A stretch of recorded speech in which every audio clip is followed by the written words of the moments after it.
requested. Okay. So hopefully, you may want to touch base. I kind of briefed him the other day about it. Okay. But I don't know if he knows exactly what you're looking for. He was listening to you. Well, he was nodding his head. I don't know how to listen. Okay.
Are we good here?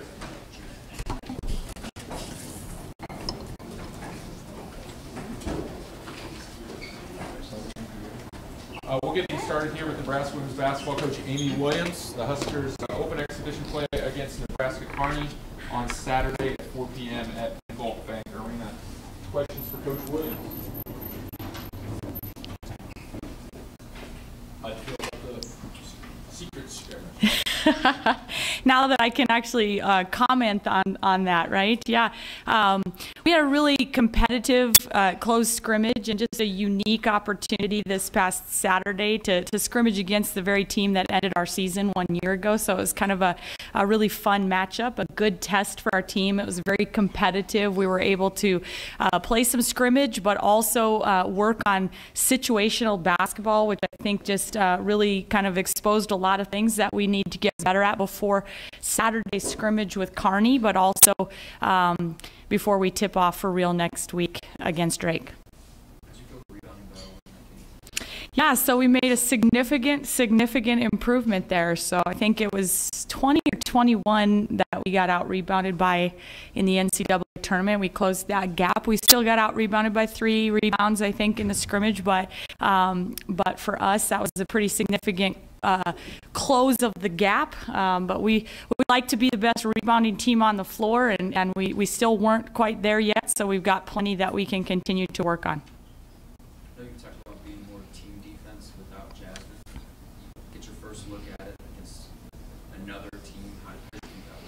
Yeah, I thought that we have plenty of room to improve in that area. So just kind of that sense of urgency that we need as a team overall to be able to play with defensively, we're not quite there yet. We had some really good possessions. I thought that we had, when I went back and watched film of the scrimmage, I thought that Kayla Mershon was a factor. She had a lot of deflections and won our top dog award for the game with just the things that don't show up in your regular box score, and so that was good to see out of her. I thought she played aggressively and some other deflections and key plays, but we got plenty of room for improvement with our team defense. Do you get something with the top dog? We have we called it top dog because Draymond Green was in an article quoted as saying, "I'm here to prove that you can be a top dog in the NBA without scoring 40 points a game," and so we have a big dog chain. It's kind of a gaudy gold chain that they get to wear around. I tell them you can wear it to class if you want to, or you can hang it in your locker. It doesn't matter. But whoever's the top dog for the week gets to kind of hold on to that chain until the next game. What's the criteria? So there's some statistical categories that the NBA has started to stat and chart, and it's loose ball, who gathers loose balls, deflections, screen assists, if you happen to set a screen that leads to a basket. We added offensive rebounds into the mix because of the fact that we haven't really had the relentless pursuit that we've wanted to have. We chart charges taken or drawn in that, and I think there's maybe one more that I'm missing out on. There's 6 categories that we chart every day in practice that don't usually show up in the stats that go into that criteria. Has anyone worn it to class yet? That's a good question. I don't have any photo images of them walking to class in it, but I think there was somebody that's going to wear it. We had a Saturday practice and before one of the football games, and I think somebody that wore it to the football game that Saturday. So yeah, some of them are a lot more proud to show that off. So. Back to Keela for a second. She's long. What is her length in terms? I know she's 6'3" tall, but how long is she in terms of how that correlates with height? Yeah, I mean, that's a good question. I don't really even know what her wingspan is, but it's pretty darn big. And the best thing about Kayla is then she has good length, but she also will play in a stance and be aggressive. So when she switches the screen and she can effectively kind of use her length to be effective, and she also is athletic enough to stay in a stance, and so that gives us some versatility there. Can she go out on the floor more than Keith? Keith's more man. Kayla out on the floor more. Yeah, I mean, Kayla can stretch the defense. She's been working extremely hard with Coach Love, who's her position coach, about just being consistent with kind of perimeter shooting. And she's a hard worker. She's a very coachable kid, and so she's capable of really stepping out and playing on the perimeter some. And the game is starting to really kind of slow down the more she's here, and that's a positive thing for her as well. What do you hope to see community team on, in the exhibition? What do you hope to? Yeah, I think the big thing that we're really searching for, and particularly on Saturday, is just kind of understanding the importance of every possession and really just, playing with that sense of urgency on both the offensive and defensive side of things. Our schedule for the non-conference, I didn't do us really any favors there, and we're going to have a really tough test to open the season. And so what you use your scrimmages and exhibitions for is to prepare you for that first time when you're tipping up for real, and we know it's going to be a heated battle. Drake won their exhibition game yesterday, 117-33, so we know we've got a high-powered offensive team going to be coming in here to open things up, and we're going to have to be with it. So for us, if we can really use Saturday's exhibition game as a chance for us to understand that sense of urgency, each possession, we had too many turnovers in our scrimmage with Arizona State, so we're going to try to correct that and understand, to value that possession every time. You get the sense that community, the fans, now you guys are coming up and see a tournament trip, that there's a level of energy and excitement that maybe you didn't experience before last season? Yeah, we felt like the open practice the other day was a really good indicator of that. We were really excited, kind of the first time since I've been here as the head coach, that we've opened a practice up, and we had just a fantastic turnout, and just have had nothing but positive feedback, and we're really excited about our team and our program, and we've got a lot of things that to be excited about, and we're glad that our fan base is kind of sharing in that. Based on being ready, or which freshmen especially playing the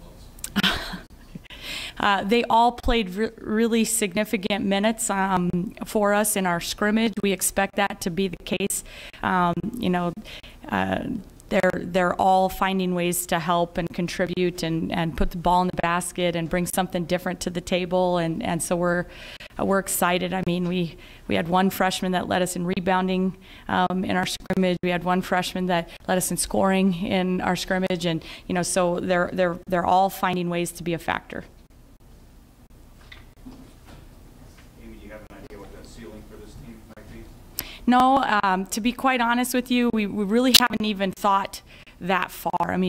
We feel like with 45% of our roster being new, and a huge chunk. When you're talking like 6 players that are over half your team is freshmen and sophomores. At this point, we just feel like we just want to win the day and find a way to get better tomorrow at practice and be prepared for Saturday's scrimmage. And so we haven't put a real cap or ceiling or really talked about any of that at this point. We're just going to stay focused on tomorrow. Talk a little bit different subject, with the NCAA investigations happening in basketball and men's basketball. What goes through your mind when you hear about these allegations and you hear about some of these convictions? Yeah, I think it's serious stuff. Obviously we all that like to maintain kind of the purity of college athletics, and to maintain that integrity. It's something that we really are proud of. Is here at Nebraska is integrity is a big piece of what we do, and so it's something that's concerning to feel like that's going on.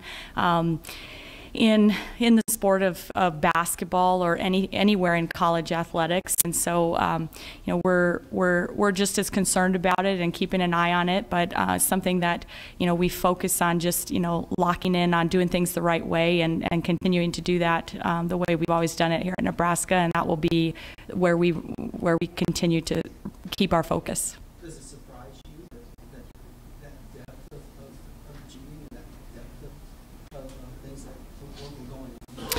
Yeah, it certainly surprises me. I've just kind of been like everybody else, and you read the news and your eyes kind of pop a little bit to know that's been happening, or that there's those allegations out there. It's been a surprise, I think, for a lot of people.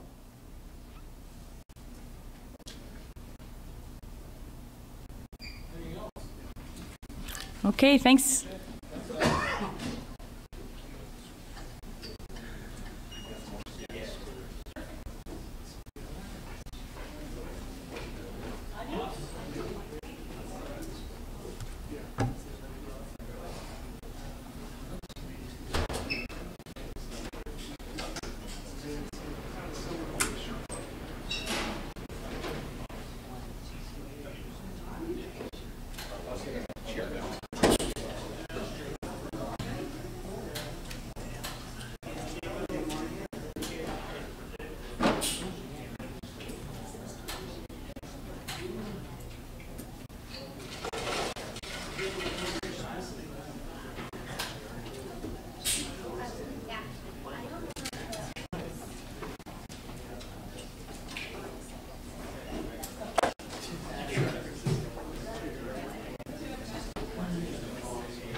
But yeah, he said, do you, like, gentlemen have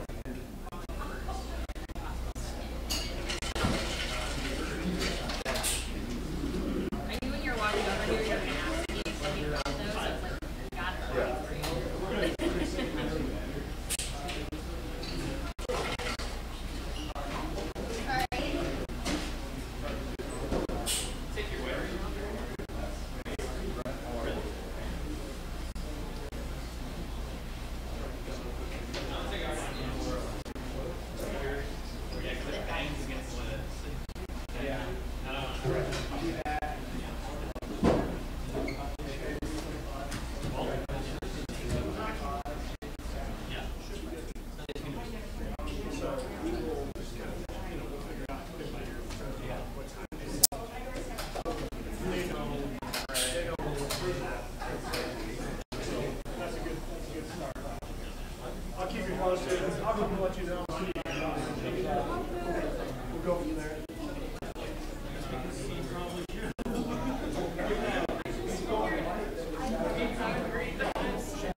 Huskers host Penn State on Friday and Rutgers on Saturday.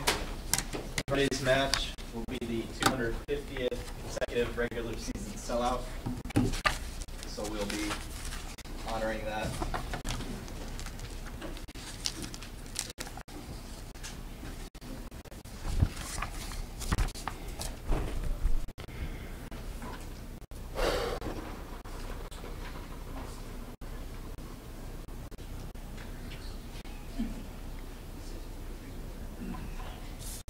So 250. So you guys know the story how we started that sellout streak? The old guys probably know, but young people don't. The millennials have no clue. In fact, the millennials probably weren't even born yet. So in 2001, 2000 was my first year, and I'm looking at that sellout streak every day. I'm running stadiums in the football stadium, so I decided. I challenged our fans, like, why don't we start a sellout streak in volleyball? So that was in 2001. And Husker fans have come through, and I was really nervous when we moved to Devaney that we would have a hard time keeping that. And now it's almost, and Coach Osborne, you know, I only wanted 6,000 seats in Devaney. He made it 8,000, and I was worried, like, okay, there's no way we're going to keep this. And now maybe we should have made it bigger. So our fans are awesome. And that's an impressive streak. Nothing else in women's sports in the NCAA comes even close in any sport, anytime, anywhere. So there's no place like Nebraska on that. Got Penn State, Rutgers. Got to get better this week. What have you done to develop an aggressive attacking mindset on teams where maybe it's not there? We drill it in practice. We train it in practice. We compete. We don't get them. They don't get out of the drill until they find a way out.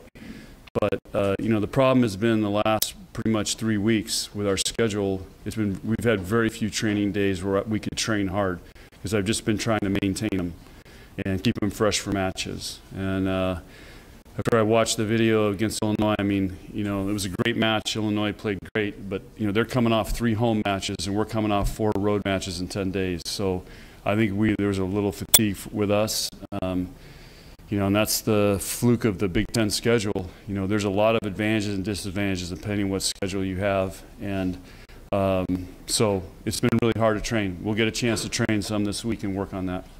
What do you want to focus on training this week? I have a list, 2 pages, so we don't have enough time here. What's at the top of the list? Probably the top of the list would be doing what we're trained to do, and there's a lot of areas, and again, maybe it's fatigue, maybe it's stress, maybe it's who we're playing, but we're not doing things that we're trained to do, so we're not trusting our training, and so we've got to go back to that. And part of that is I learned, since we're doing history today, so a lot of coaches think toward the end of the season, you just go in and tune them up and play, but we work on fundamentals every day, and I learned that lesson when I was here as an assistant watching Coach Osborne and the football team train. Every day they're working on footwork, fundamentals, movement. They break it down every day. Every day we break down our fundamentals. And then when I was at Wisconsin, I took a team to Russia, our first international trip to Russia, and over the course of this, we started off playing great, and then toward the end, we were awful. And because we weren't training fundamentals every day. And so part of the problem, you know, we try to do it every day, but when you lose training time and you're just trying to survive competing with your schedule, you lose some of that fundamentals. And so we got to go back to fundamentals. Is it hard to balance pushing them in practice physically and mentally, yet still having them fresh for the games when they come I lay awake at night trying to decide how hard to push, what to do, how hard to train, how hard to push somebody, and challenge them in practice, how hard to push the team. It's such a delicate balance, and you're just always, you know, it's just a really hard balance to know. So I talk to our captains, I talk to our strength coach, I go with what my gut says, I look at what we've done the last 3-4 years. You know, I look back at our practices, what we did, how we did, and yeah, so there's a real art to that. pushing their buttons, not just physically, but maybe mentally, as in, should I get more tough love here? Do I need to build their confidence? Do you battle with that as well? Always, yeah. And we're constantly talking about that, how to do better, and you know, how to work at that. And each week's a new challenge, depending on how the week before went, whether you win or lose. Each week's a new challenge, and you got to kind of fix things and maintain things and figure out how to get better. John, what's it going to take to pull them out of this funk? Maybe funk's not even fair to say because of the competition you play. Yeah. What's it going to take to move it forward and get back on track? I just think a big win. You know, we got to win, and that winning fixes a lot of things. I mean, look at our football team. It's just a whole different vibe after they've won a couple games now. Just being around them. I was down there at practice this morning a little bit. I mean, it's just a whole different vibe, and winning fixes a lot of things. Losing puts a lot of doubt. But this group needs to be resilient. They need to be tough. They're going to have to push through this, and so it's a great challenge. And so I'm personally looking forward to the challenge. We haven't had this challenge in the last 3 years. I mean, we've just been trying not to screw up losing a Big Ten championship, and now this is a new territory for especially our seniors. And so I'm excited for this challenge and how to get this team to learn how to win close games, because we've been in every match. We're still the best defensive team in the conference. We got to make better decisions at critical times, and that comes from experience. It's youth. It's a lot of new people out there and new situations, and we've been playing a very tough schedule. I mean, we're playing Final Four matches. I mean, Illinois was a Final Four level match. Last week was. I mean, these are. It's pretty impressive in how hard we've had to play and the level of play. Coach, for players who basically won their entire athletic careers, how are they handling this 15-day period where they see defeat so many times? I don't know. We'll find out this week how they come in. You know, I think Michaela and Kenzie are, you know, they're tough, and I mean, they get it, and you know, I think they're willing. They want to work, and they want to, you know, get this team going in the right direction, and we got to get some other people to help them. Which players do you look to sort of bring that intensity and that toughness to this team? Well, Michaela and Kenzie, obviously. Lauren is somebody else that's starting to emerge and show some leadership, which is great. Nicklin's it's got to be her team, and she's learning how to do that as a freshman. That's why it's so hard to be a freshman at this level. Because you know, she's got all these other things going on, but it's got to be her team, and she's got to run the show out there. And we'd like to see, you know, Lexi and Jazz step up more. But you know, it's a new role for Jazz, and it's a new role for Lexi. And you know, if we get all those three guys playing well, we're a scary team. But we got to get them all playing well on the same night. That's what we're searching for right now. Is there a difference you notice between Jazz's approach this year compared to last year? No, we've looked at it, so it's all the same. She's hitting the same kind of shots this year as she did last year? Well, you're asked about her approach to hit. Is that what you're... I guess her approach to playing. Oh, approach to playing. Yeah, I mean, Jazz is Jazz, so you know, she's working hard. She's trying to get better. There hasn't been a day I didn't think she was coming in there to get better. So sometimes players just, you know, again, part of it is the connection with Nicklin. Part of it is she's, has struggled, so she's got to learn how to pull through that. The reality is she wasn't that good this time last year either. She just got good at the end and had a great NCAA tournament. Look at her stats last year this time. They're pretty close. She was a little bit higher last year. John, how's Penn State? And her blocking stats are double what they were last year. So she's improved 100% in her blocking, in our efficiency and blocks per game. She was .39 this time last year. Blocks per game, she's at .9 now. For a right side, that's really good. And then our efficiency, she's probably our best efficiency-wise efficiency blocker, her and Lauren. Yeah. How is Penn State playing coming up? They just lost to Purdue, first time 1982, so you have to ask Russ. I'm sure he'll give you an answer. So I don't know. I mean, I haven't got to Penn State yet. Still working on us. You often said one of Kelly's best attributes last year was keeping the team loose in intense moments. Is there anybody on the team who can keep the team loose and not have them so intense? There's nobody like Kelly, but they have their ways that they take care of that, and they have a plan what they do and how they interact, and so I think they've been doing a great job in that. So because it could, when you're under that much stress, negative things can come out, but they've been doing a really good job with that.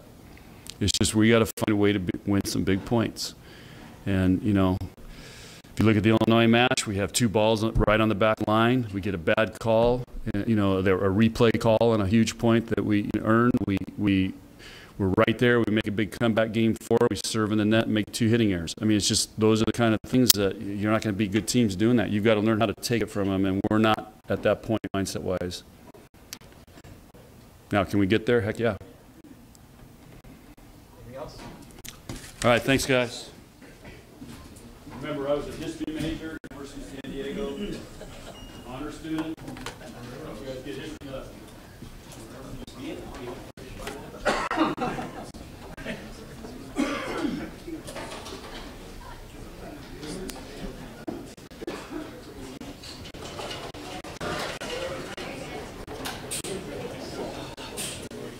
still have Coach Miles here in a minute, but Luke Gifford's here, so we'll bring Luke up.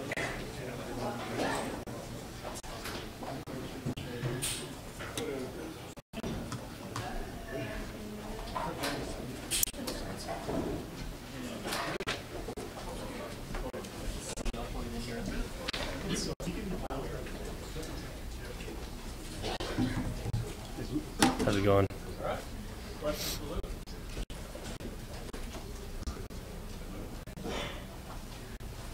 Luke, you guys have gone up against Ohio State a couple times and it's not gone super well. Mm-hmm. What do they do well that you guys struggle with, and what are you trying to do to counteract that? I think one of the things about them is they're always one of the most physical teams to play all year, and probably some of the best skill players we'll see all year too. So just that combination itself is kind of unique to see all year. And then up tempo, they got a great coaching staff, great players. So they're just a really good team all the way around. They're coming off a bye and a loss. I mean, what type of hornet's nest are you expecting to walk Yeah, into where they're at? Right? They're going to be ready to roll. So we've talked about that. We know that they're going to be on their stuff and ready to get after it. They're foaming at the mouth for another game. So we're going to get their best shot and we're going to go in there and give them ours. Is there any red flags about the way you guys are playing right now? Some of the jump plays that the food coach was able to get on you. Is that a concern? I think the biggest thing was tackling. There's a couple breakdowns in tackling, which really most of the year we've been pretty solid. There's been a couple of games that we missed some here or there, but that was one of the things we talked about today in meetings, was just making sure that, especially going in there, we can't miss those tackles, some of the tackles we missed. So they actually had some pretty good athletes and guys that were pretty good in space. So that was part of it, but we got to be way cleaner tackling for sure. Luke, when you look at the running backs that they have and the way that they struggle running the ball over recently, does that surprise you that they haven't put more?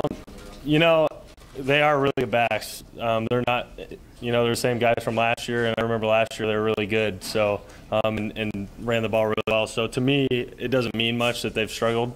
We still know what kind of players they are and what they're capable of.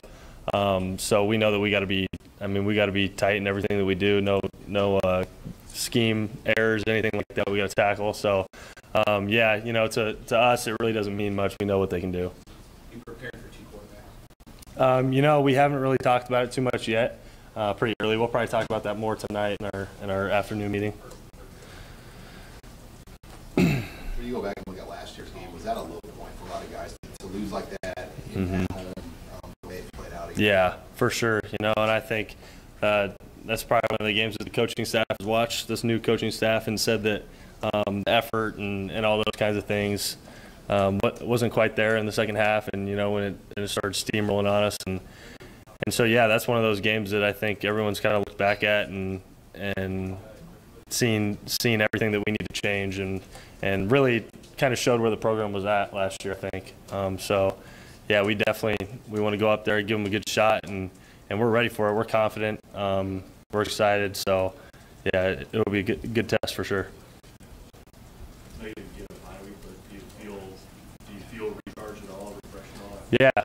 Yeah, for sure. I think the coaching staff did a really good job of doing what they could, to give us rest and still get us ready to go play a game and win a game. So I thought we handled it as well as we could have. So I think a lot of guys are feeling rejuvenated and ready to roll for this last 4-game stretch. How far did you have to run for that sack? 21-yard loss, but how far did you run It felt like forever, and I was going to be pretty upset if he broke out of that. So no, I'm glad I got to him for sure. You guys maybe find something like the JoJo playing that kind of high spot and just the way you can mix stuff up a little bit? Yeah, I think so. Yeah, it adds another dimension. JoJo's pretty versatile, so anytime you can have him out there is huge. He can cover and then see the ball skills about how to pick, force a fumble. That's always been the kind of player that JoJo's been. So it's nice to see him out there and carry some of those things from practice out to the field. Were you on the field 2 years ago in Columbus? Yeah, at the end of the game, actually, in mop-up duty, and that was not fun. I remember everything about the last couple years we played these guys, and it needs to be different this year for sure. What were your thoughts about Ohio State? It's a cool place to play. It's especially for the young guys who haven't been there. It'll be probably the most intimidating place we've played. But at the end of the day, when the ball's rolled and you're out there, you don't think about it as much. But I do remember as not playing as much, being on the sidelines and be able to kind of take everything in when you're not out there. It's a really good venue and it's a fun place to play. With what Purdue did to them, how did that get your attention? Yeah, I think it got a lot of people's attention. But obviously we expect, Ohio State's going to come out with on their A game, and we expect them to play their best yet this season. So, but yeah, it does give you confidence for sure. Can you describe how much of a different place you guys are in, mentally? Yeah. It's night and day different, and even after the Northwestern loss, we felt completely different about our season. So I think a couple good wins here and get a little momentum, and yeah, we're really confident with where we're at, and we're excited for this weekend. Thanks, guys.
Our Monday presser, Coach Miles.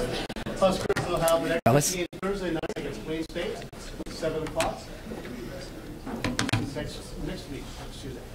Probably Coach.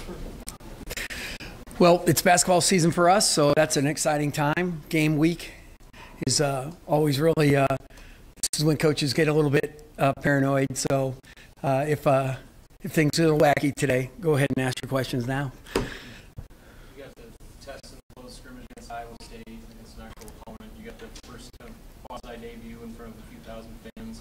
What are you looking for most on this exhibition? Well, to play basketball really well, right? To move the ball, score, show that we know what's going on. I guess my most interesting thing is which of those young guys is going to step up.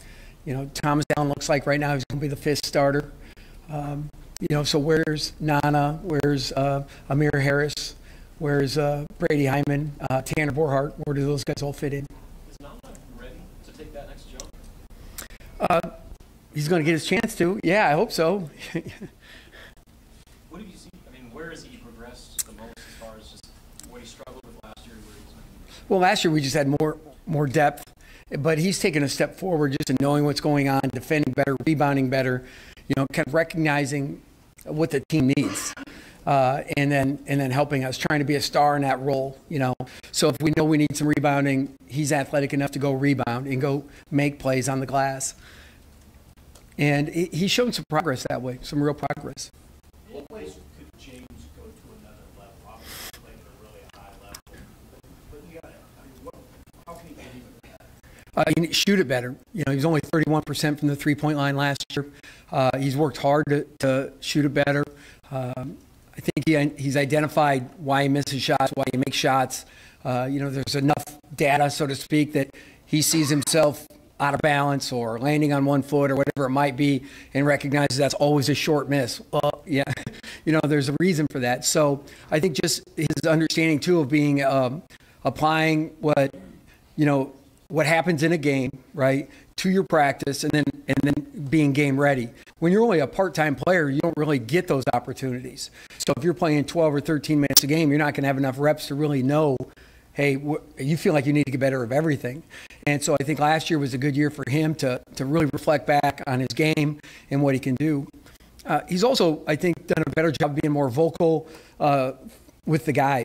You know, you know, we all make a big deal of leadership, this, that, and the other. Well, you expect those older guys to take charge. And that's what I see James doing more often. How's he look shooting? His numbers are good, but he did not shoot it well in either scrimmage. So looks like the jury's out, huh? Unfortunately. But he's worked at it, so I got to imagine that's going to pay off. Hey, what went into giving Thomas that starter position? And Yeah. how did you see him take it? You know, it's funny. One, I think he's earned it. He's played it. He fits the bill. I've asked some of the older guys, hey, what do you think about that fifth spot? Who are you most comfortable with? Stuff like that. And not that they're not uncomfortable with anybody, but you still have a preference to start the game and start the season. But who you think you are in October is not always who you end up being in January or February. You've heard me say that about 7 years in a row, and that's true. And so Tom needs to keep stepping it up, and some of these other guys need to keep moving. We could even go big, put Roby at a wing, so to speak, or even Copeland at a wing and play Tanner at the center. So we have options. Do you feel like Tanner's improved to the point if he could get some serious minutes? Yeah, I do. He was very effective, I think, against he was very effective against Iowa State.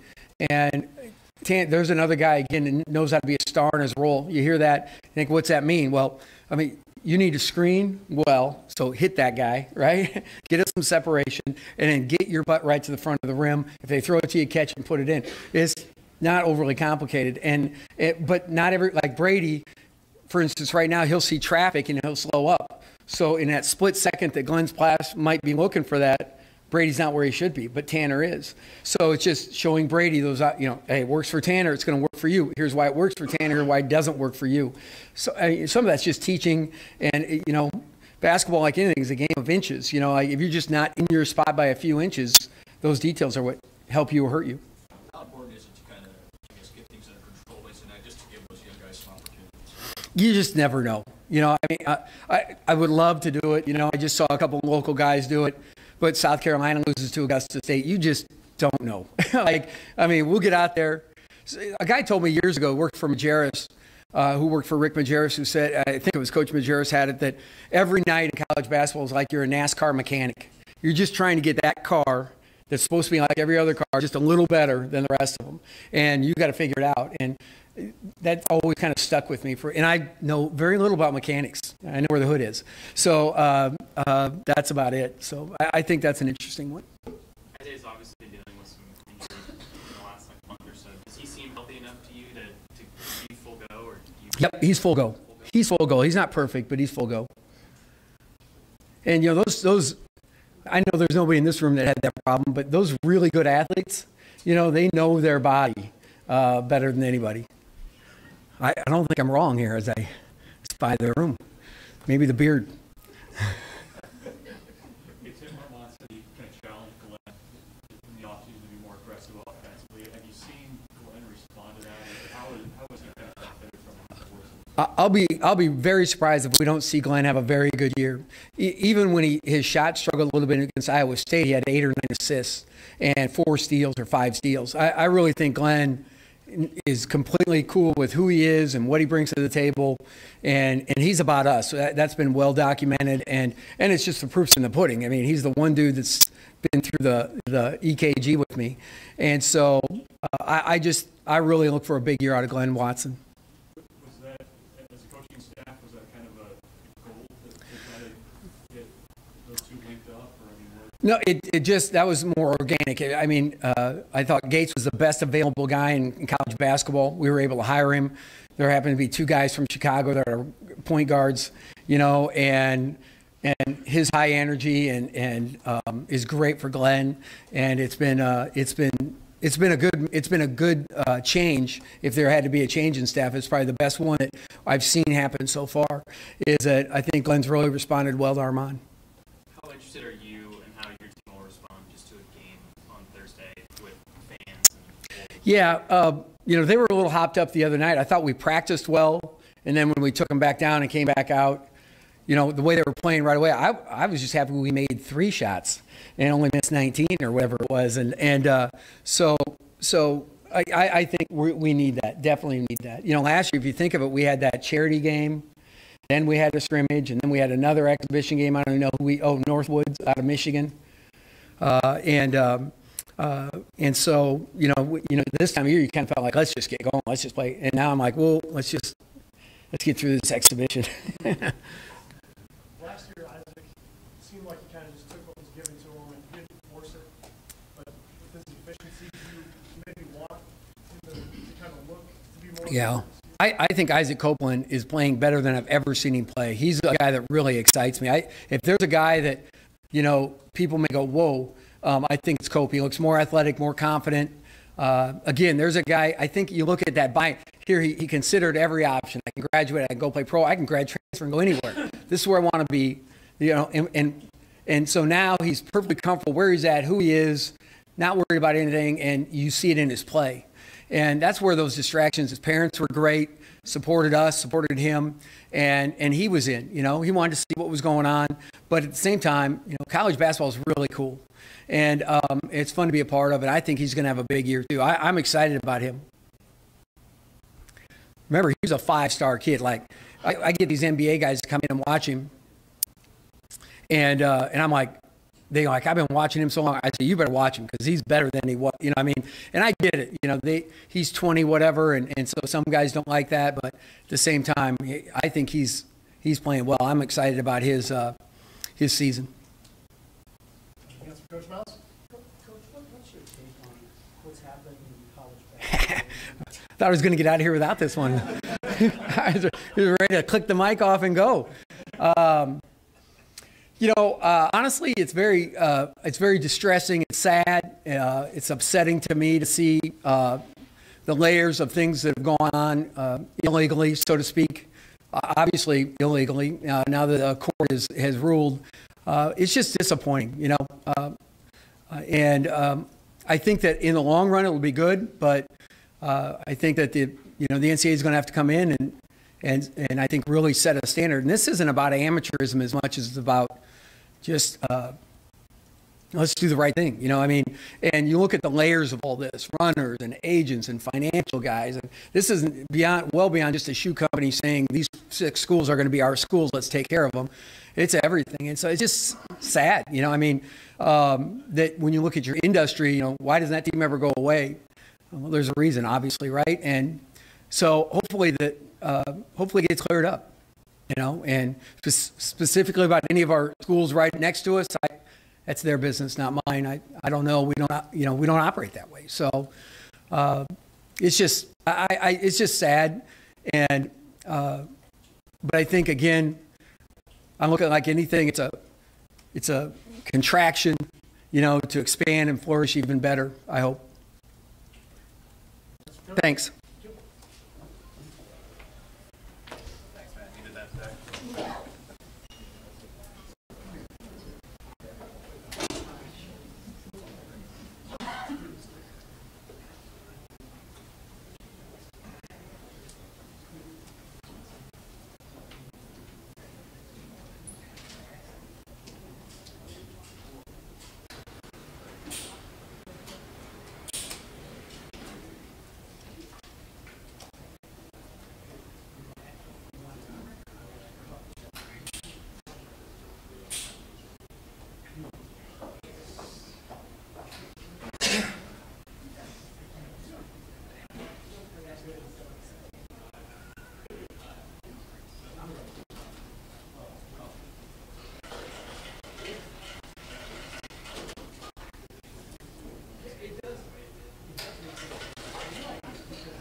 Michigan and Wisconsin. I mean, how much has that gotten you ready maybe for what you'll see Saturday?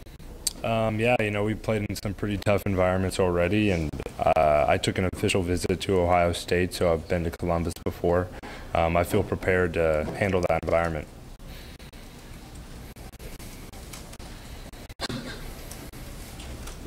How's the body feeling at this point in the season heading into November? It feels good. Obviously, last week I only played a half, so it feels a little bit better than normal. But I think our trainers do such a good job, and we have so many resources here to get healthy, to feel good. You know, there's no reason for me not to be feeling good at this point in the season. Taking you back to a rough moment, but when you think about like playing on the turf at Colorado and just being able to play as much as you have and stay as healthy as you have, I mean, what can you say about that? Kind of that journey when maybe we expected that back then. No question. I'm just very fortunate. Obviously a little unlucky there at the first game, my first collegiate game, to get hurt. Just thankful, that the trainers did such a good job of getting me back, feeling healthy. The strength staff has done a great job. So my body holding up is really just a credit to them, helping me through this process. Adrian, what are your thoughts about Ohio State's defense? Obviously, Ohio State is a very talented team. I believe they're ranked 8th in the country. Their defense is no different. They're very talented. They play aggressive. They play fast. So we're just going to come bring our A game and be ready to play. How many of those guys you play with down at the overall American game? And how many of you just run into over the years as a top recruit? They're top recruits. Yeah, obviously there's some freshmen there that I know. When I was on my official visit, Dwayne Haskins was my host. So, I know a few of those guys there and obviously know some of the coaches there. So there's a little bit of familiarity with some of the guys that they have over there. What do you think of him? What do you think of Haskins? I think he's a great quarterback. Really good dude, too. Did they make a pretty hard run at you, Ohio State? Or were you ever really truly considering them when you took your official there? Yeah, for a while there, there was definitely mutual interest, but Nebraska came into the picture, and this is where I ended up playing, thankfully. When you have a chance on like a Saturday, do you watch football, or are you more, I got to get away from this for 3 hours? On Saturday? Yeah. It depends. Watching football? Or? Yeah, when I was in high school, that's all I did on Saturday, especially being on the West Coast. It was great. I'd wake up, football, go to sleep, football. But lately, it just depends. If we lose, I typically don't like watching it. But, winning the last few weeks, I watch a little bit more. It just depends. Adrian, you played in Michigan in a 100,000-seat stadium. This is what did you learn from that game to kind of help prepare you for a venue like you're going to play at Ohio State on Saturday? Yeah, well, I feel like Memorial Stadium is so loud and it's a tremendous environment. And obviously the big house was spectacular as well. But I feel ready. I know the team's ready. I don't feel nervous about being in front of big crowds. That's kind of the last thing that's on my mind and will be, on Saturday. But the crowd noise is going to be different when you're under. Yeah, we'll find out. Do you remember who was Ohio State playing that day that you were there? Michigan State. Michigan State. Coming off a loss to Iowa. Michigan State, Ohio State was. Yeah.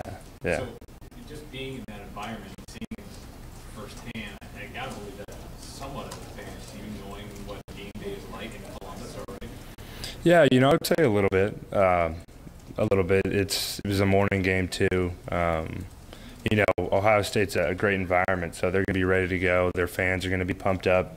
They're going to fill the stadium. So nothing you don't get in the Big Ten. Just an ordinary day. Coach Ross likes to mention that you guys are approaching games like that. Can you describe what's that's been like the last couple of weeks with both men in Ohio State, treating the same? Yeah, well, never changing your approach. We're the type of team that needs to attack every team, as it's a must-win game. Be aggressive all week. Can't take a day for granted. So that's just a credit to our coaching staff. They obviously kind of adopt that mindset in us, and I feel like we've definitely held true to that. Does human nature creep in there a little bit, though? I don't think so. We're in such a habit of attacking each day. I feel like we had a great week of practice last week, and no disrespect to Bethune, but we were ready to go no matter who we were playing, and I feel like it's the same this week. Since Noah's come back, does that open up the playbook any a little bit, knowing there's a little bit more depth behind you? I'm not sure if that's necessarily a question I can answer, but it definitely is a great feeling having Noah eligible to play, add some depth to the quarterback room for sure.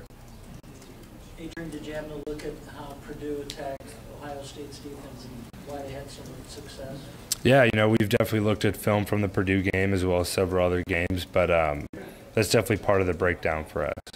John Reardon was talking in the hall about team leaders holding their peers accountable, whether they miss a meal or a class or something like that. How have you seen that peer accountability kind of grow within the program as the years gone on? Yeah, no question. Well, I think that's a big part of a good football team is having leaders that don't just have to be the coaches, you know, obviously a team that can lead itself.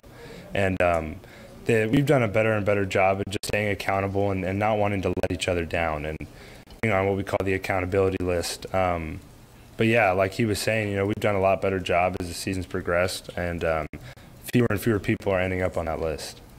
I mean, it's an actual list that's out in front of everybody? Yeah. Yeah, you know, I don't want to say too much about it. It's kind of something the players do, and, you know. Anything else, Trey? Do you feel like you can hold other people accountable as a true freshman, or is that tough? You know, when I first got here, you know, I felt like I had to earn that spot. I feel like through playing so far this season, I think the guys respect me, and I never try and overstep anybody. If they're in the wrong, then they should know that just as much as I do. And, you know, and I expect the same from them. It could be anyone on the team. If they don't think I'm giving my full effort and they say something to me, I'll take it to heart. I think that's just how it is. It can't be personal. So I do feel like I have that voice on the team, and I feel like there's several people on the team that should feel they have that voice as well. Was there a game or a moment when you felt like teammates were giving you that respect and the acknowledgement that you were not only starting but good, and they respected you? You know, I can't point to one specific moment, but I think it was just a process. Obviously through playing and through practicing hard and just showing that consistent effort.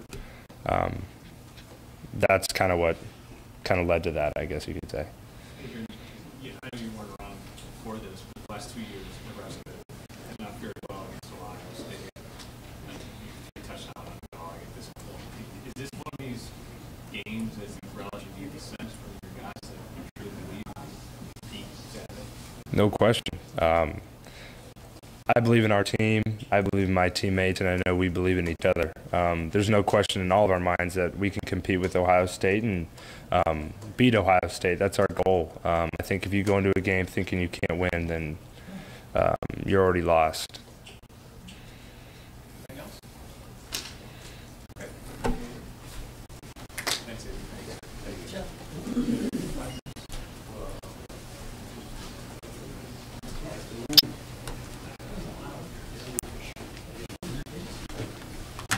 Bring Barry up next.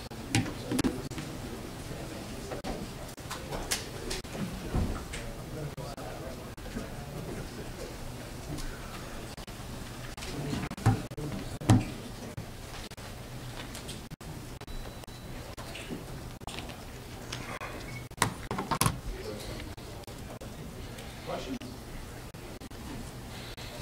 Not to get too much into the closed door stuff, but he was talking about accountability. How have you seen it change, you know, over the course of this year, even as you figure out this staff more and more? Well, like Colorado week, it was okay. You know, the list, or I would say Akron, Colorado week the list was okay. And then you saw a change where it just went downhill. A lot of people getting on the list, a lot of people getting on the list. And then right at Northwestern that week, that's when it came out of halt. Like, we had, I think, one person on the list, and now it's just not many people on the list. Or if it's people, it's probably one or two. So, and that's how if you look at our team, Colorado, great game, and then you see down, and then we come back up, start Northwestern, and that's how it correlates with the list. So it's just crazy to see Coach talked about accountability and how it correlates to the field, and it's crazy to see that and see how we play those games and see how it actually works side by side. So you say, you guys are saying things have been changed in the last few weeks. Yeah. That's the stuff you're thinking about. Yeah. You're saying. Yeah, so I'm saying, so Northwestern, I'm saying it changed during Northwestern. Everyone's starting to be, accountable for the stuff they need to be accountable for. Going to class, weightlifting, treatment, all that. They're doing that, and then you see Northwestern. We played a great game, lost at Minnesota. This game is all working together. So, being a disciplined team, you have to be on and off the field.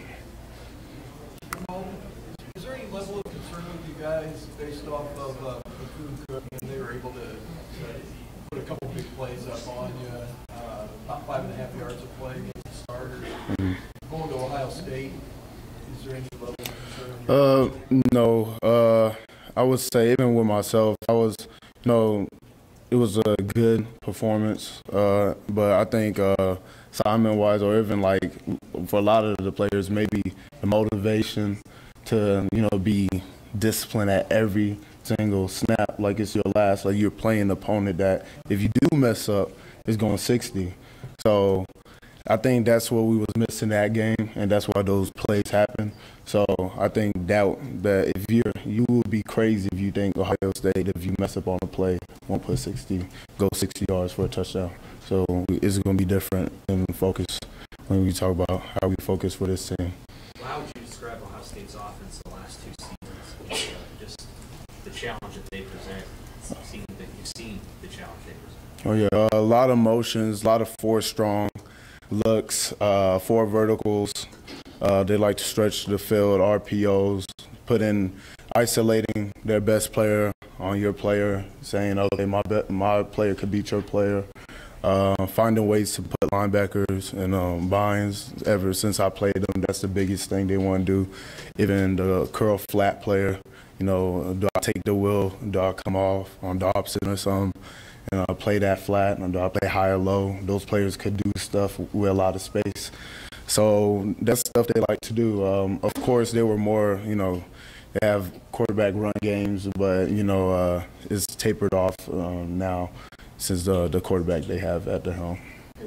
With Ohio State coming off a loss and then now having a bye week, are you guys expecting to walk into kind of a hornet's nest knowing what just the pressure and stress that's been out for the last 2 weeks? Urban Meyer's a great coach. Everyone knows that. I used to watch his Florida teams growing up. So I know they would be prepared in the first quarter to play their best football of the season. And how you handle that is you have to be, your alignment, assignments, your execution have to withstand that, withstand the fire that they're going to bring during that first quarter. And if you could do that, then, Purdue's going to seep back in their minds. The doubt is going to seep back in their minds. So that first quarter is big for us. So we have to have an excellent first quarter, in my opinion, and that's going to set up the whole game. So it's all on the first quarter, I think, because in the bye week, they've been, the coaches have been cranking them. They've been doing Oklahoma drills, all that stuff, and they're going to come out playing with passion, with fire, and they're going to try to play their best game. And if we could stop them, if we could play with them in the first quarter, that doubt's going to see back in, and you're going to see that it's going to be a competitive game.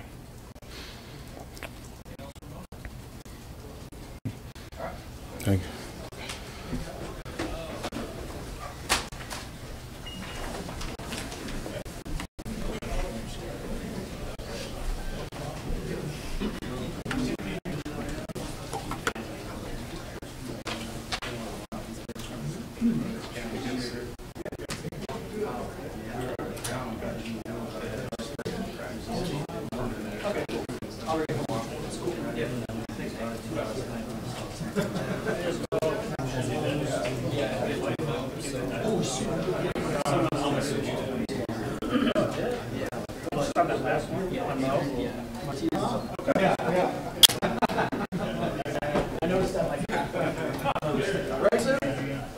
We don't hear as well as we used to. No, we don't. Yeah. What? Yeah, no, we used to. What?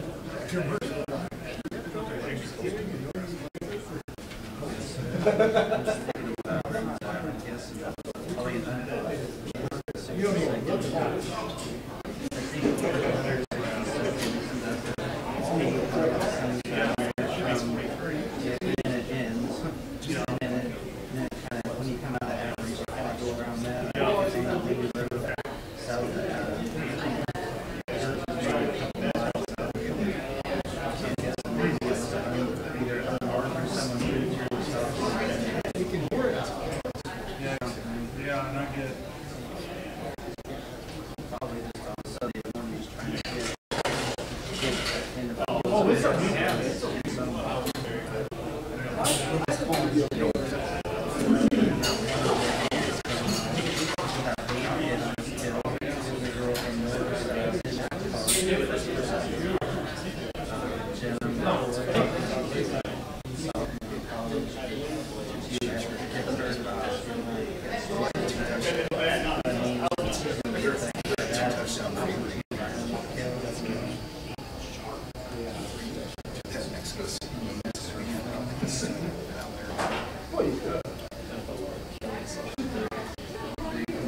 Divine those big boats?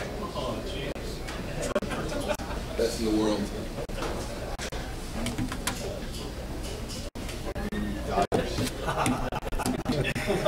Yeah, Wheeler. Yeah, Wheeler. Good to see.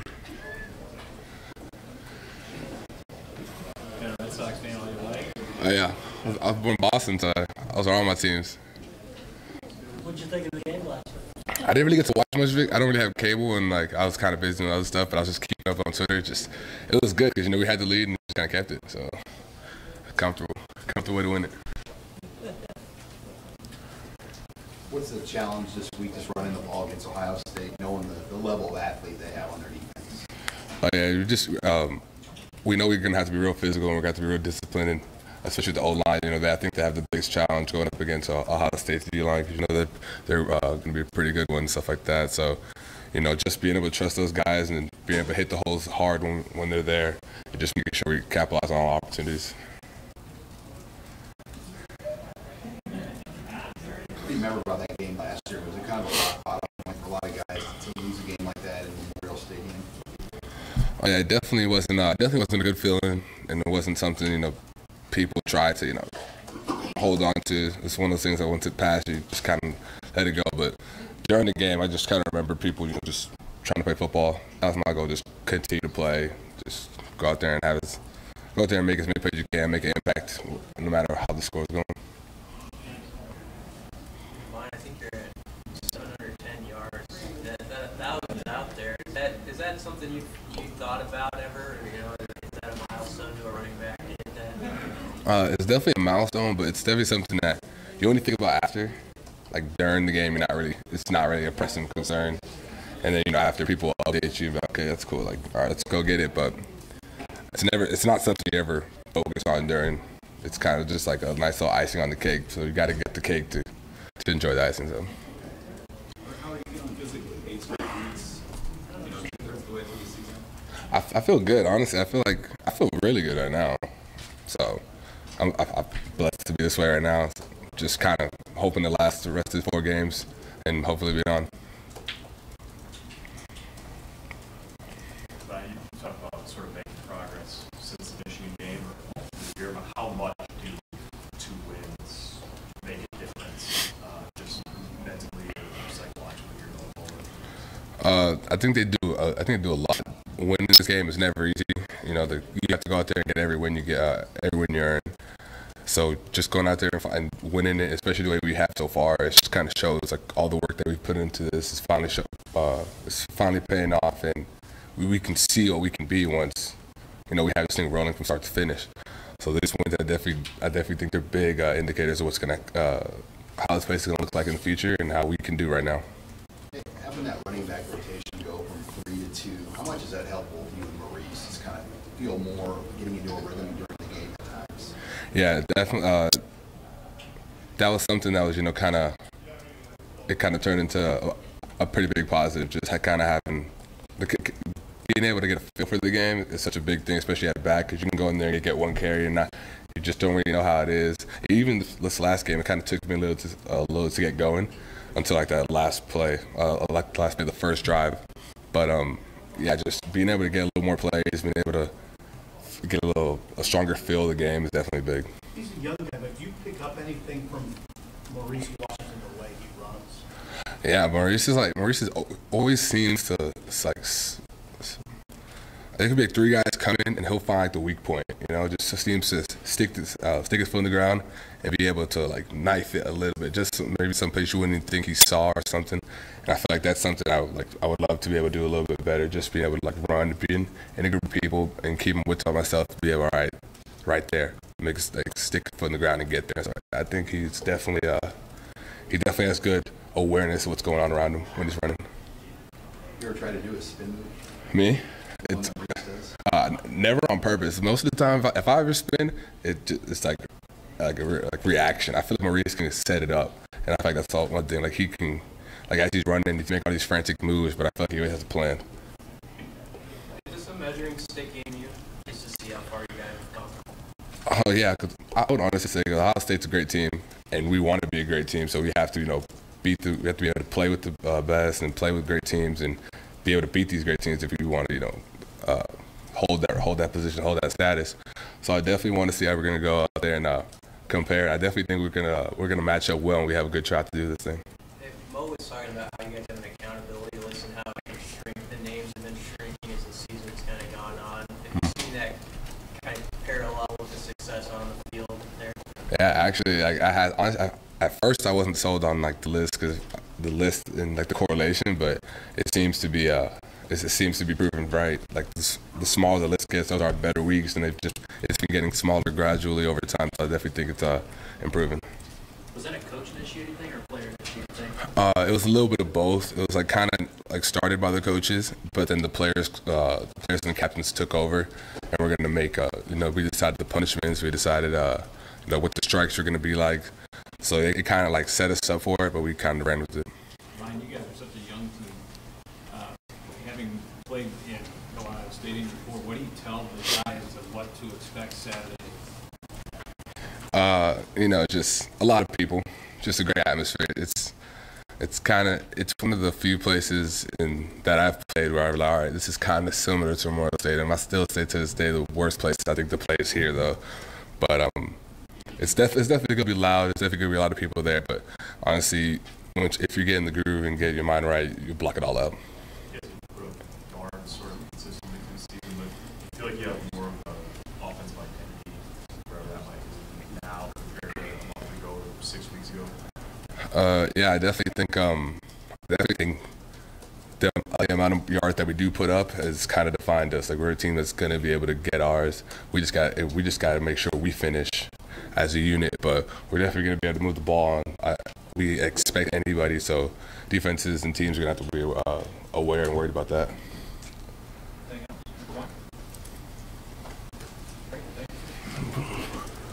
One more player up front before Coach Frost, the captain of blue.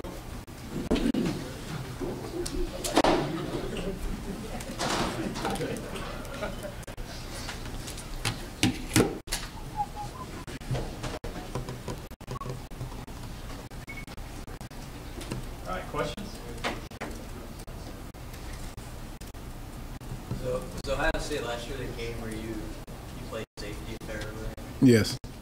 What do you remember about that experience? It was fun while it lasted. You know, I just kind of got thrown out there, you know, last minute. So I had to learn a whole lot that week, going into that week, just trying to, you know, I was just out there trying to make a play, trying to help us win that game. Unfortunately, you know, it didn't go out anywhere near how you would want a football game to go. But, you know, this year is a different year. In terms of speed and ability, how does Ohio State's receivers stack up to what you've seen this year? Those guys are good. They got good receivers. Probably one of the strongest groups that we faced up to date. But, you know, good thing is we got athletes in the back end too that can cover, that can, you know, run with these guys. You know, speed, you know, being physical with these guys. So they're great players, but, you know, we can be great players too. You see this as a good measuring stick? How far you've come in this game? This upcoming test. Yeah, I mean, going out there on the road, you know, against a ranked opponent, top 10 team right now, you know, they're trying to make that climb, trying to make that push towards, you know, being in the college football playoff, you know, at the end of the year. So I do think it's a good measuring stick. You know, from this game we'll see, you know, how far we really from being the team that we want to be. We'll also see, you know, who's really going to show up when the lights turn on. You know, so I think it's a nice measuring stick for us. But I have no doubt that every person in that locker room today is ready to go out there and ready to play.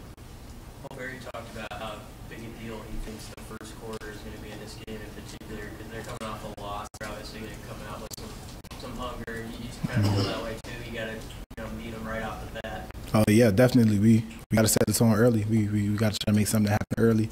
You know, we can't go out there and just be, you know, kind of sleepy eyed for the first quarter, first couple of minutes. We got to come out firing on all cylinders, offense and defense, special teams included. What is it about this team that allows you guys to treat Bethune-Cookman and Ohio State the same?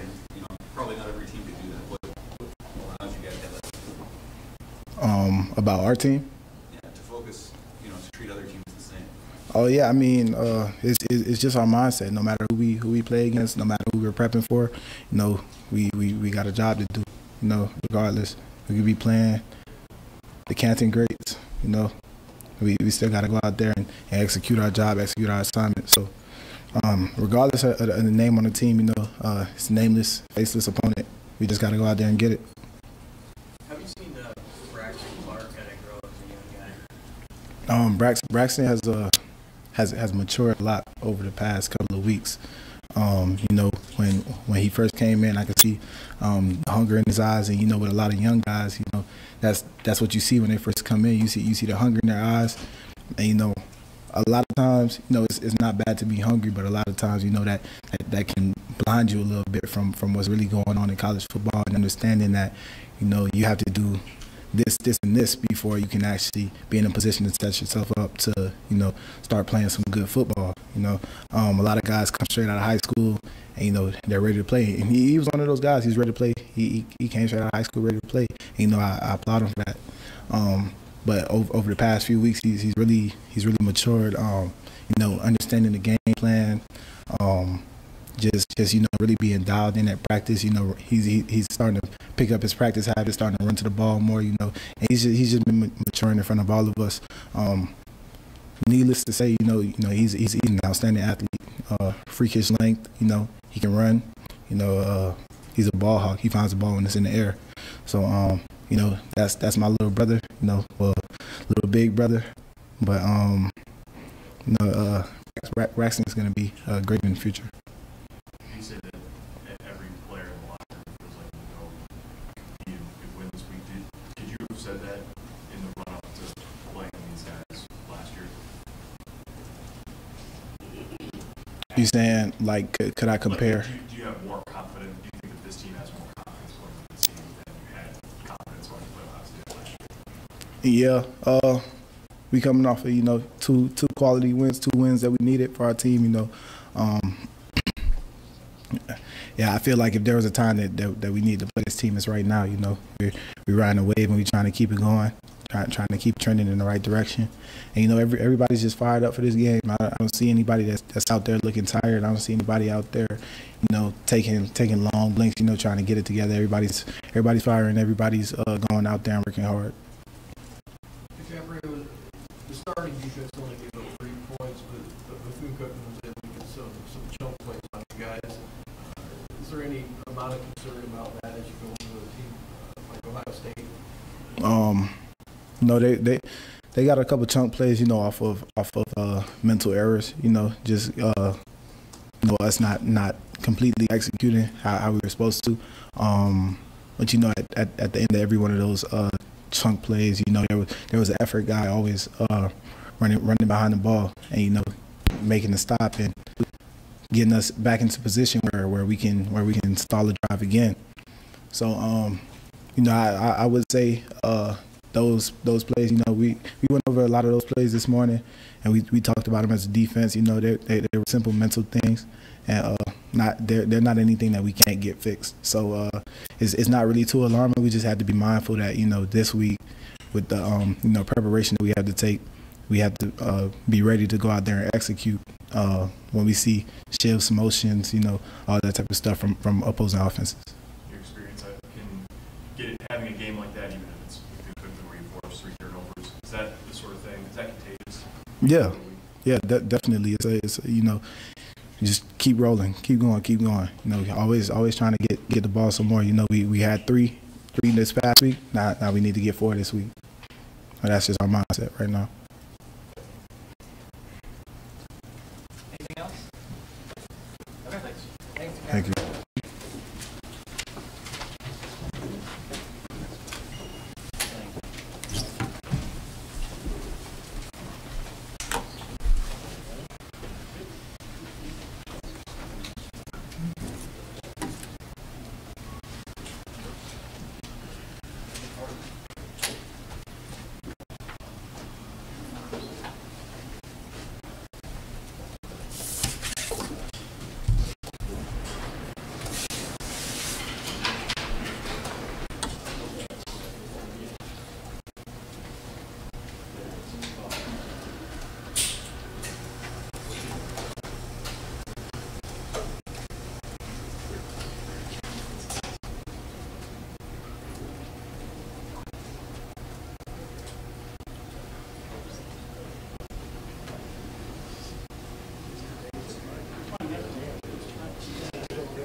stay out of here.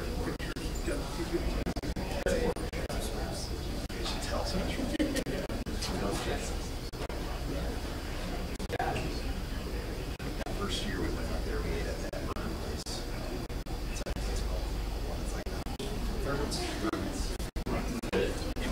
it's just, It's like the campus local place. Big time. Campus seats thing. There's a big one.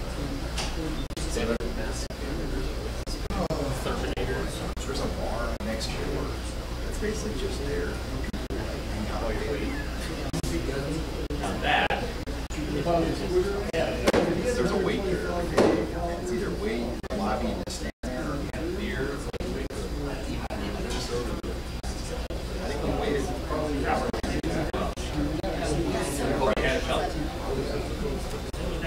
So yeah, Dublin area right away.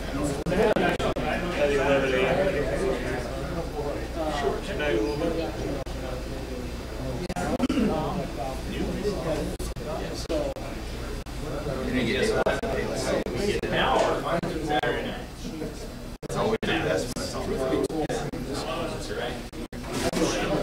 When my kids wake up still early, you don't have to worry about it.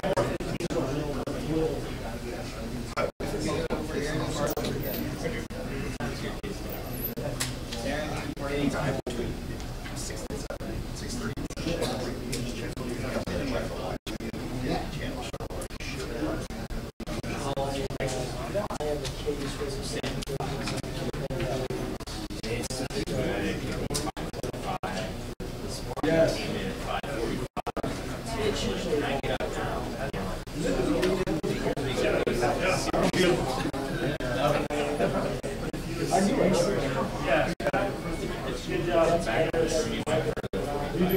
It's usually when my kids are hungry, they're going to get real restless. They don't want to watch TV or something. Mary, on the other hand, is already a teenager. But she sleeps like 15 minutes. The weird deal, we move. She goes to Hill. He goes to Nebraska. Move closer to downtown. That's big. Right there. So they had Thomas Allen fundraising. Did you move last year? Right. So now we live.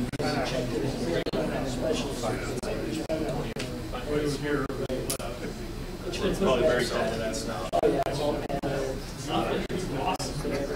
didn't want to get really close. I don't get to go to lunch. It's like 2 years. Well, we had.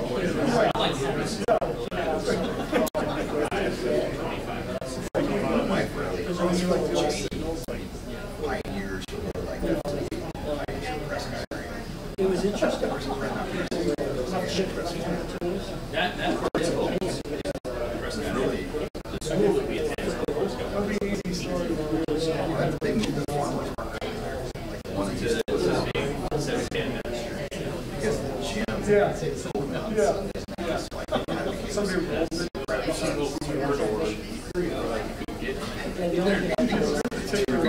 like down by the creek. Go down like that's right.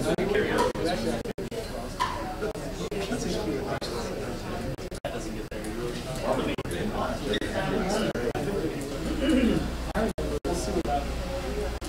I like the steak. Yeah, they're awesome. There's 2 of them. There's one that's got like the rainbow Filipino flag. That's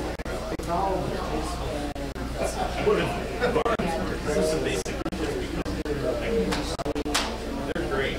They basically become just like a fast food restaurant. It's like yeah, that's so that's it was fresh from the farm. so sad. Like you want 3 for $5.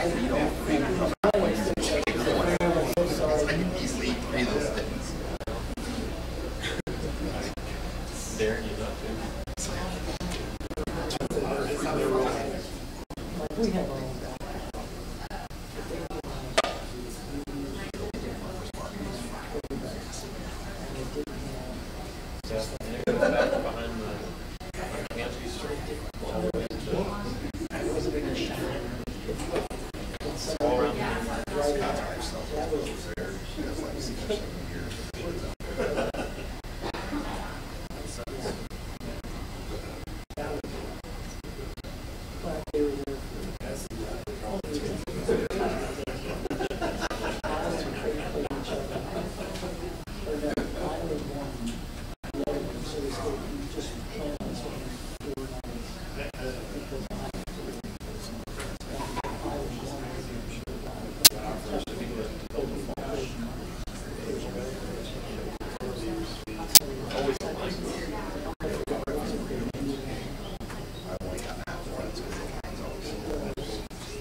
Yeah, I was just, that's just.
We'll let Coach Frost get started real quick. First thing, we have kind of heavy hearts after hearing of Tyler Butterfield with the band and the accidents that happened before the game, and then last night with Coach Osborne's brother.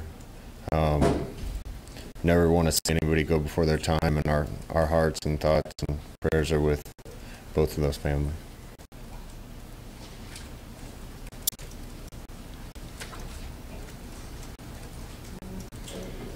What do you know about Ohio State? Kind of what's jumped out to you watching them early on this year? Early on, I thought they looked really good. There for a while, it almost looked like they were toying with some teams and got by. And when you watch a Purdue game, defensively, they really dominated Purdue for a long time, minus a few plays. And Purdue hit a few plays in the first half and stayed in the game on defense, and the dam kind of broke at the end. But there's no question they're a really talented team, really well-coached team. And I don't have any doubt we're going to get their best shot after a loss 2 weeks ago and 2 weeks of practice and grinding. They got their backs to the wall, and our guys know they have to be ready because we're gonna see the best of what they got. Mo mentioned the first quarter and how important that's going to be. If you talk to your players about the importance of starting fast and how valuable you think that could be in a setting like that. That'll be valuable, particularly the circumstances of this game, I foresee their team coming out and playing with their hair on fire right at the beginning. I think we need to be able to withstand that initial surge and play well at the beginning.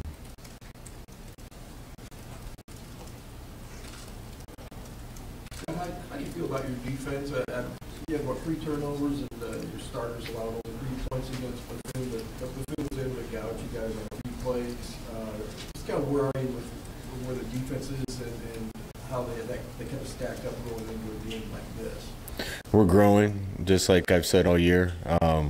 There's a couple plays. The one long pass play, we played a stack wrong, and the guy covering the receiver got rubbed. And those are experienced things you can't let happen.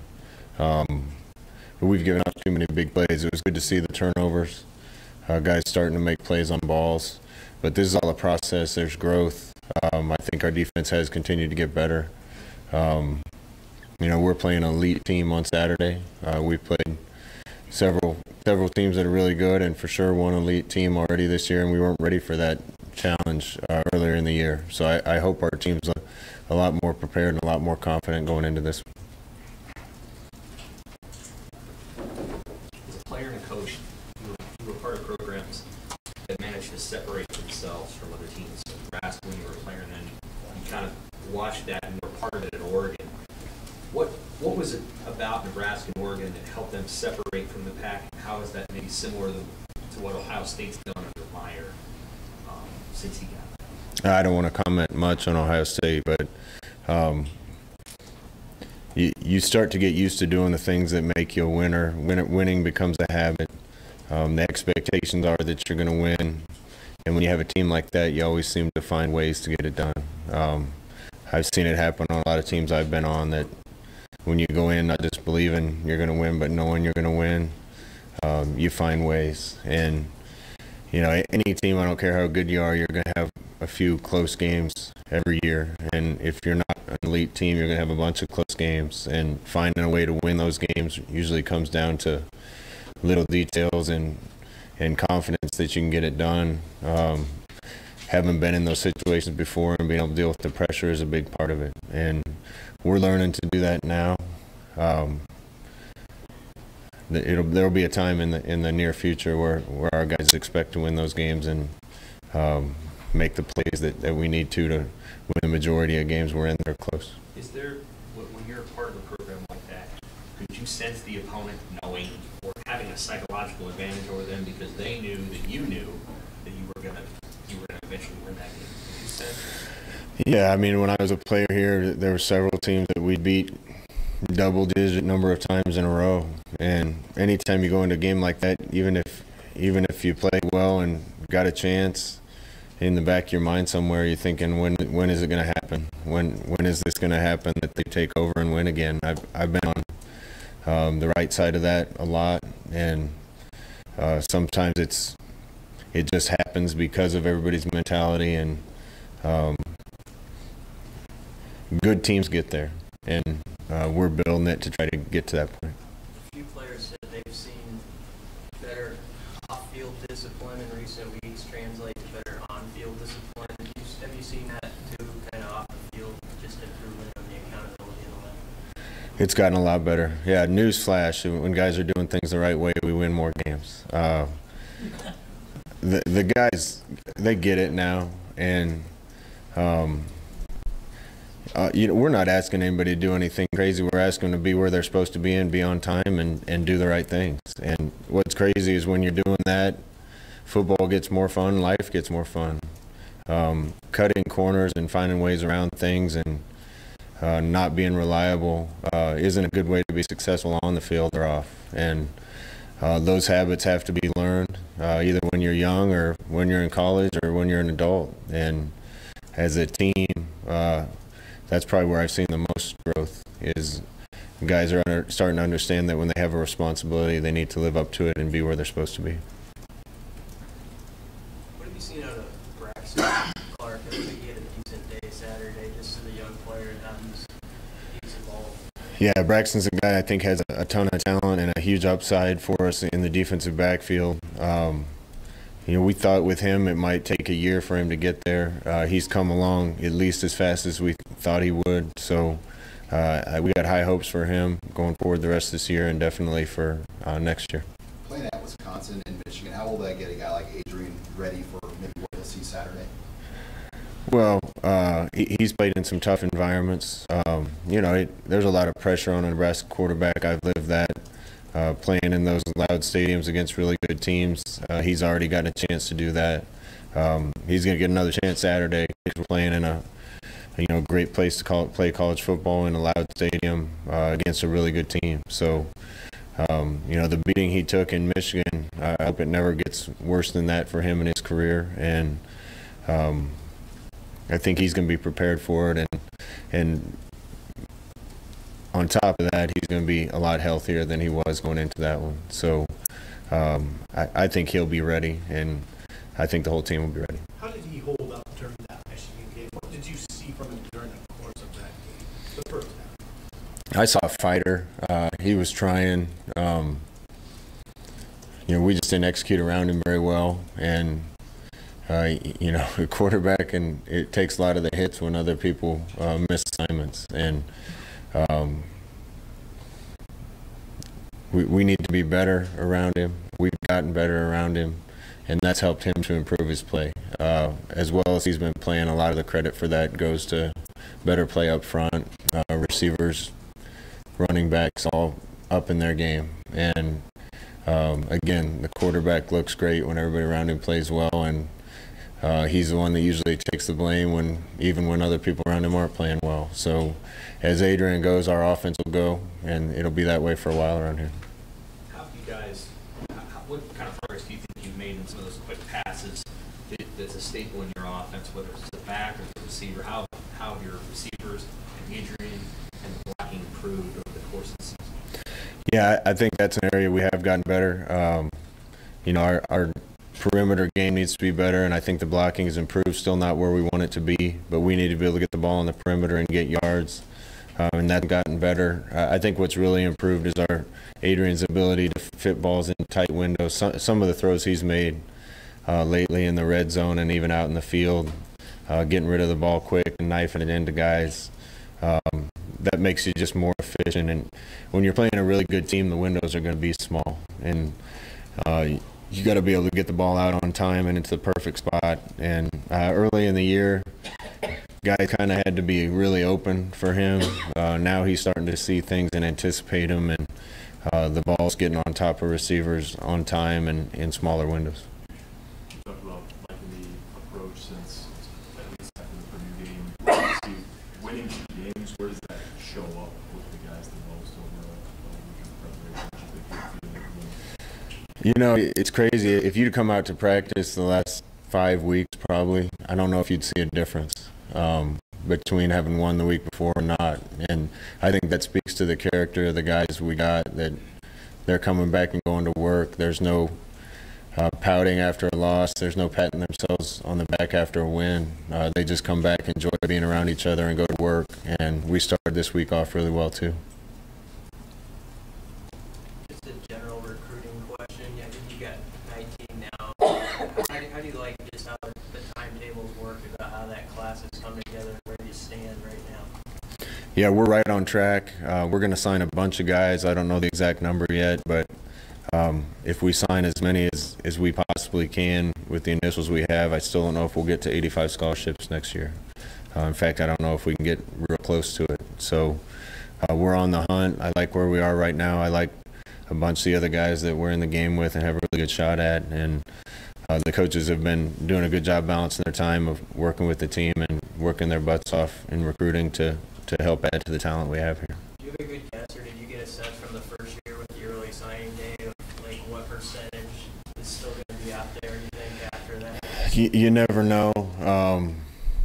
I kind of think it'll be a lower percentage of prospects left after the first signing day than last year, but that's just a guess. I think we're going to be obviously farther down the road since we've had time to work than we were last year getting here in December. So whatever spots we have left, we'll go to work on a few targets, and hopefully that makes for a little easier January.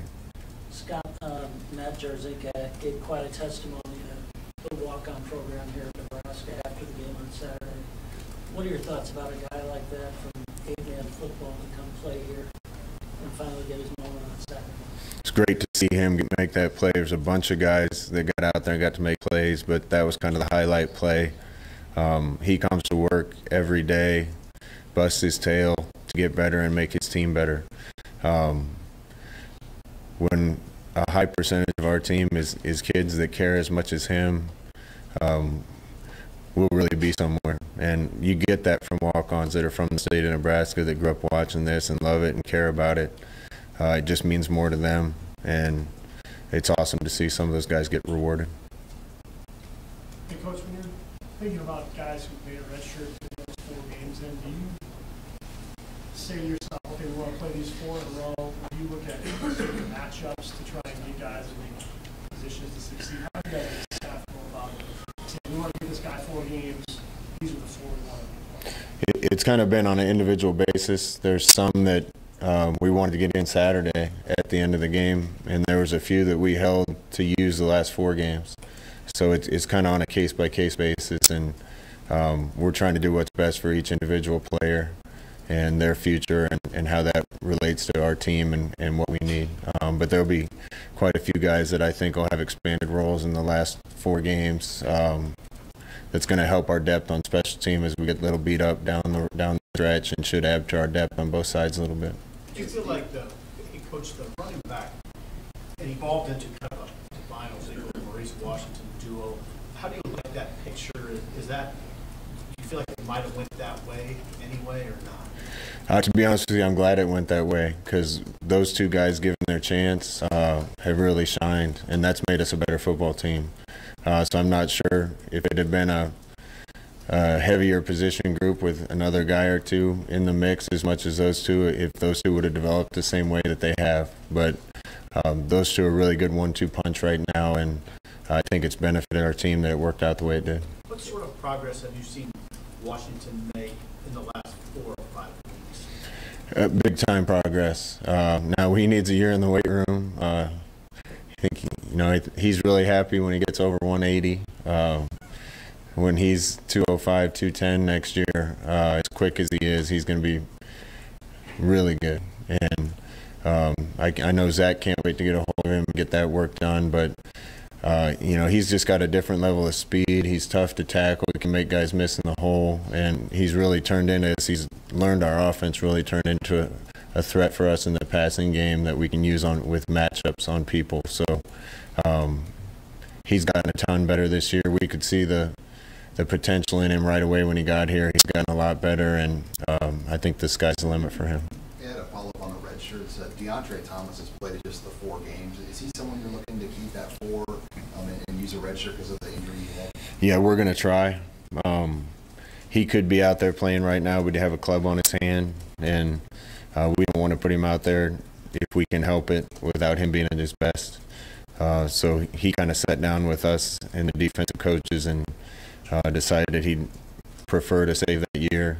He's going to be ready to play if we need him, but if we can help it, we're going to hold him out. Thanks, guy.